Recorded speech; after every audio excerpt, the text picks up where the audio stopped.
Angivusele ngibingelele kubo bonke bazalwane egameni lenkosi yethu Jesu Christ. Lonvuselako nguye Major Prophet Bibi Malinga. Sililele bonke labalahlekelwe ihlobo nebangani nabo bonke laba linyalelwe ngemabhizinisi abo, nalabo bonke labahlukubetekile nalabasejele, nabo bonke labathinzekile nje ndlela thide. Sithi inkosi ikhona futhi ke iyadi konke lokwentekako ibukile. Ngicela kwendlulisa nangomlayeto lophuthumako kulo libandla la Kristu Jesu all over the world in the name of Jesus Christ. Sikhathi sesifikile sekuhlukubeteka kwelibandla la Kristu. Ikakhulu sikhathi la khona libandla lihlukubeteka khona.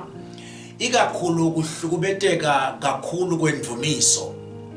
Uma sikhuluma ngendvumiso sikhuluma ngekuhlukubeteka kwekukhonda, ikakhulu kwemnikelo.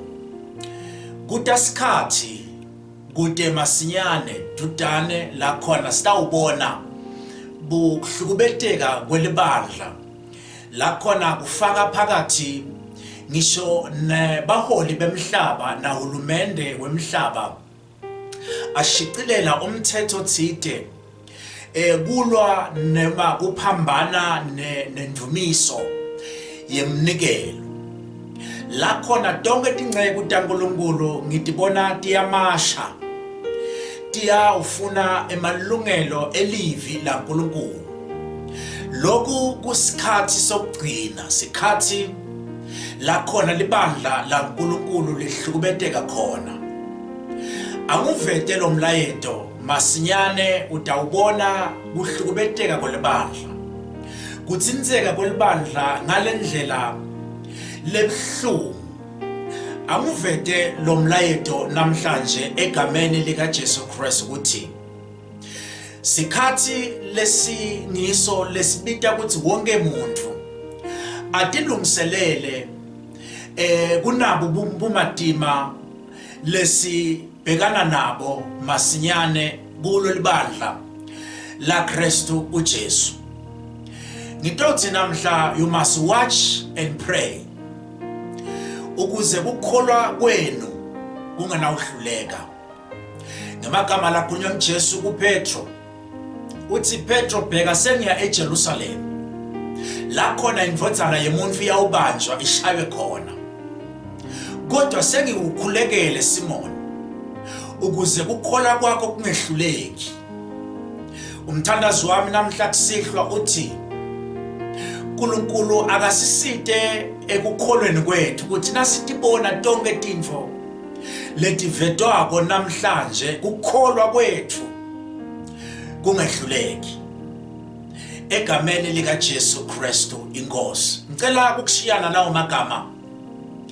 Mbukele ekhaya kuphi nakuphi la ngibukela khona egameni lika Jesu Kristu. Ngemagama lekumele ukuthi ukhuleke kuwo, ngemagama lokumele ukuthi uwanake njengokukhuluma kwalombhalo encwadzini ya chapter 24. Ngicela kufundza verse 11 na 12 na 13 egameni lika Jesu. Kuyawuvela abaprofeti bemanga labanyenti bedukise bantfu labanyenti. Verse 12, ngekwanza kwekona kuyawuphola luthando kulabanyenti. Verse 13, kodwa loyo ubambelela kuze kube sekupheleni uyawusinziswa. Umthandazo wami mbukele ekhaya ukuthi noma kwenteka konke lobuhlungu ebandleni la Kristu, ngiyathandaza ukukholwa kwakho kungehluleki. Inkosi ikuside, inkosi ibe nawe etikhathini etinjengaleti. Ibambe isandla sakho kungalahleki namunye egameni lika Jesu Christ inkosi. Amen. God bless you. Hallelujah.